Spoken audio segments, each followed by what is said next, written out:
Syederalun, untuk memeriahkan hari ulang tahun atau HUT Republik Indonesia ke-77, Kodam Iskandar Muda menyelenggarakan Festival Merah Putih Krung Aceh pada Senin 15 Agustus 2022. Kegiatan tersebut disambut meriah oleh masyarakat Aceh. Pada saat pelaksanaan, masyarakat memenuhi Bataran Krung Aceh untuk menyaksikan perlombaan dalam kegiatan tersebut. Adapun perlombaan yang diperlombakan, mulai dari lomba tangkap bebek yang diikuti oleh masyarakat sipil, lomba dayung perahu karet oleh TNI, Polri, Satpol PP hingga Civitas Akademis, lomba perahu hias, atraksi jet ski hingga lomba fotografi.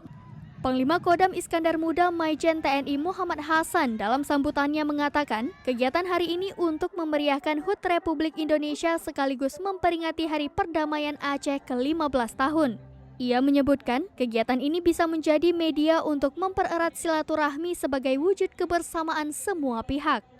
Selain itu, ia mengatakan ini juga sebagai wujud kebersamaan dan untuk mempersatukan semangat dan untuk meningkatkan ekowisata di Aceh. Dari Banda Aceh, Henry, Serambi On TV.